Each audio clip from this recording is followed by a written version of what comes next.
Mga igsoon, good afternoon.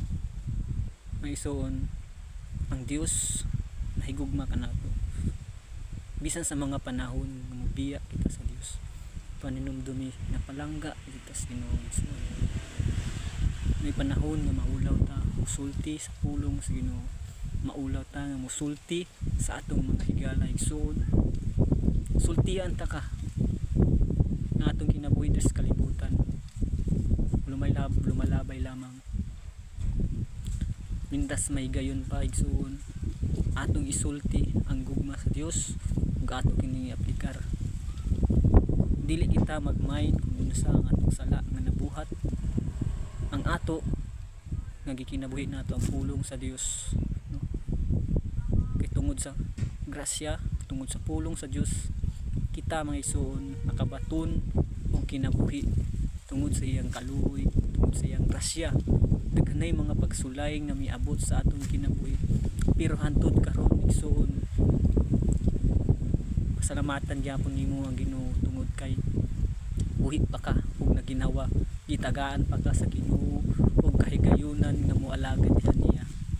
May igsoon, sa mga panahon nga mobiya kita sa pagpangalagad sa Ginoo tungod sa mga tao nga nagpagamit sa kaaway na mao ang yawa, paninumduming igsoon nga dili ang tao ang atong alagadan kundi ang Dios, kay siya ang nagbuhat kanato.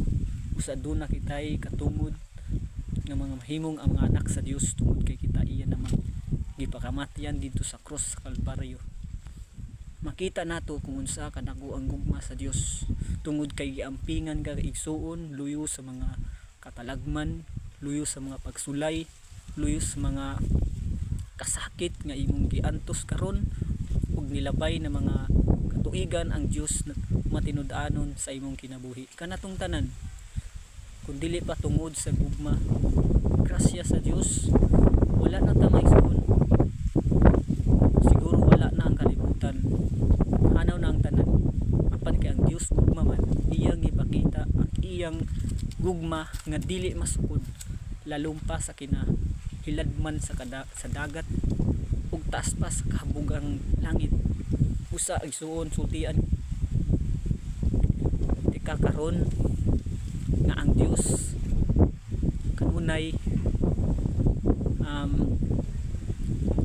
diha kanimo nahigugma ug kanunay siya naggulat kung kanus-an nimo siya tugutan nga mamuhat sa imong kinabuhi.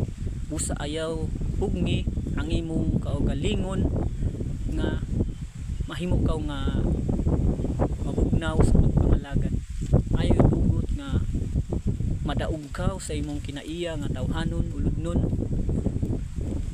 Kanang tanan igsuon, nas Ginoo, itugyan diha kaniya ang tanan nimong mga atong kabalaka, mga pagpakinahanglan spiritual, physical, o sa imong pamilya, imong mga igsoon, o sa tanan nimong gitinguha ginisire. Ang Dios rejoy nakabalo sa imong kinabuhi igsoon. Dili nato mabutan kung unsa ang hitabo sa unahan, tungod kay ang Dios mao'y nagkontrolar sa tibuok kalibutan igsoon. Kabalo ba ka igsoon sa dihang tuod o salig da sa mga Ginoong Hesus, mabatunan nato mga butang nga kahigulungan posible nga may tabo sa atong kinabuhi. Apan tungod sa pagtuo, mahimo kining tanan nga ang tanan wala gay posible. So mga igsoon, makita nato nga ang gugma sa Dios nagpabilin nga ni kanato.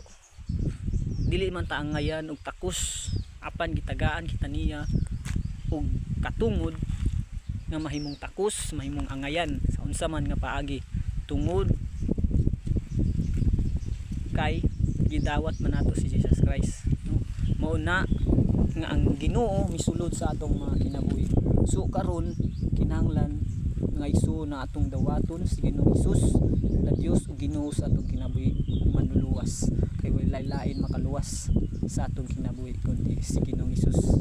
So mga igsoon, God bless us all, and I hope and I pray na ang Dios nagapamuhat sa inyong mga kinabuhi. kinabuhi kanatong tanan sukad pa sa sinugdanan hantud karon ug sa umalabot ang Dios matinud-anon sa iyang mga pulong. So God bless us